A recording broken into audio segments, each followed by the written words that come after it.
वाद्य आणि शकिनी घंटिणी तुम्हाला या शंभू महादेवाचा मंगलमय शब्दाचा आशीर्वाद. अरे वा वा वा बाळ नंदी, अरे तू का वेड्यासारखा मनाड वागतोयस?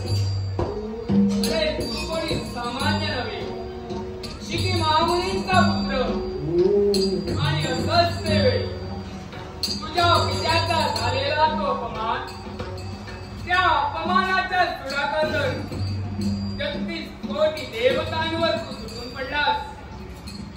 अखेर घडलं ते काय? तुझा आणि माझा घनघोर अशा प्रकारचं युद्ध आणि त्या युद्धात तू विजयी ठरलास. आणि त्यावेळी या शंभू महादेवाच्या मुखातून शब्द बाहेर पडले.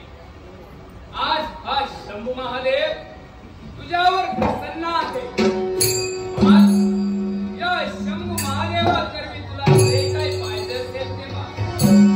याच वेळी तू मला म्हणालास, अरे वैराग्या, पुरे मला काय देशील?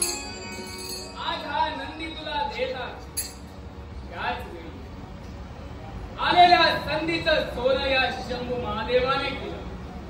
क्षणाचाही विलंब लाविला नाही. क्षणार्धात मी बोलून मोकळा झालो. तुझ्यासारखा शूरवीर पुत्र मला माझं वाहन म्हणून हवंय. आणि त्या दिनापासून तू माझं वाहन बनला. तर खरंच आठवतायत ते दिवस, जनकल्याणासाठी आम्ही जी कार्य पार पाडली. त्यातीलच एक कार्य, ज्यावेळी शिप्रा नदीच्या काठी वाजपेय यज्ञ आरंभीला गेला आणि त्या वाजपेय यज्ञाचा यजमान म्हणून दक्ष प्रजापतीला तिथं आमंत्रित करण्यात आलं.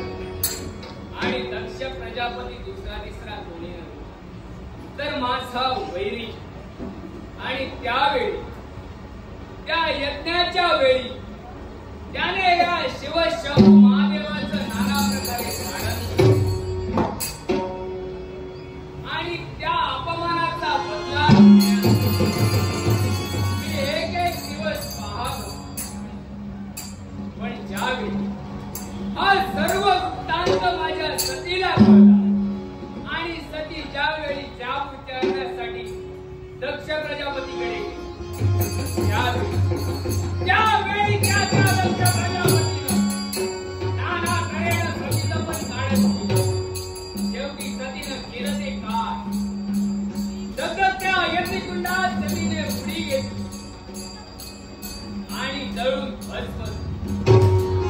आणि त्यावेळी या शिवशंभूने माझ्या भार्येच्या क्षोभ्य त्रिशूळाच्या 3 पात्यावर आणि विश्वभ्रमंतीसाठी निघालो असता वैकुंठीच्या नारायणानं सुदर्शन चक्राला आज्ञा केली. आणि त्या सुदर्शन चक्रानं माझ्या भार्येचे 52 तुकडे केले. आणि ते 52 तुकडे 52 ठिकाणी 52 शक्तिपीठ देखील निर्माण. आणि हे सर्व जनकल्याणासाठी घडवून आणायचं. आणि तीच 52 शक्तिपीठ आज या कलियुगात उतरली जातोय. पण सांप्रत चालू आहे ते कलियुग. आणि या कलियुगात वृंदेच्या श्रापानं आम्ही देव पाषाणाचे झालोय. परंतु तरी पण भक्त आमच्या या कलियुगात वावरतायत. खरंच त्या भक्तांची भक्ती ध्यान चिंतनेत राहून करावी हेच योग्य. राम राम राम राम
पाषाणाच्या बनल्या त्याच वेळी तिन्ही देवतांनी आम्हा नवनारायणावरती दिलेली ती जबाबदारी ती या मृत्यू लोकांच्या ठिकाणी जा आणि भक्ती मार्गाचा प्रसार आणि प्रचार करा.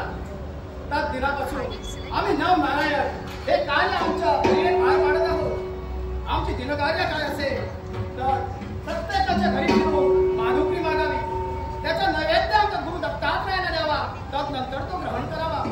परंतु आज आमचं नित्याचं कर्तव्य पार पाडत असतेवेळी एकाएकी आमची पावले कैलासापर्यंत येऊन पडली. काही का असेना जावं आणि आपल्या भोलेनाथावर दर्शन घ्यावं हेच योग्य. हे मला दयेचा देवा, नाथांवरती नारायणाचा मान, कवी नारायण होता, आपल्या पुण्याचा चरण आशीर्वाद देवा. आशीर्वाद दिलास, मन प्रसन्न झालं. पण मनी एक शंका.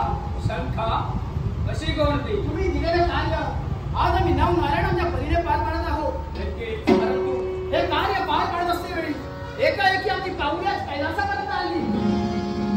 नाथा, त्यालाही कारण आहे. असं कोणतं कारण? आमचं कार्य सोडून आम्हाला इथपर्यंत यावं लागलं. त्याला कारण म्हणजे एकच. चालू आहे कलियुग. कलियुगात तुम्ही वावरण्याचा नवनारायण काम करता हो. आणि त्यावेळी आमच्या भक्तांवरती संकट येत आहे की दुरापास्ता देखील तुम्ही करता आहात. ज्याप्रमाणे या नवनारायणाने तुला शब्द दिला आहे, ज्यावेळी तुम्हाला दैवतांना आमची गरज भासेल त्यावेळी आम्ही उपलब्ध होऊ आणि त्याच परीने आम्ही आमचं कार्य पार पाडत आहोत. खरोखर ज्या वेळी आम्हाला गरज भासली आहे त्यावेळी तुम्ही आलातच. परंतु पुढे येणार असा एक प्रसंग येईल त्यावेळी आम्ही देवता त्या ठिकाणी अवतरित होऊ. परंतु त्यावेळी आम्ही पाषाणाचे आहोतच हो. आणि म्हणूनच तुम्हा नारायणचा कार्यभार आम्हाला हवंय. देवा, असं कोण संकट तुमच्या दृष्टिक्षेपात आहे आणि त्यासाठी या मच्छिंद्रनाथाची तुम्हाला गरज भासेल. मच्छिंद्रनाथ, कलियुग चालू आहे त्यामुळे कोणतं संकट येईल हे आम्हाला सुद्धा ज्ञात नाही. पण ज्यावेळी संकट येईल त्यावेळी आम्ही तुमची धाव करू. निश्चित निसंकोचपणे आमच्या धावेला तुम्ही धावून या म्हणतोय. देवा, आजपर्यंत ज्यावेळी तुम्हाला देवतांमध्ये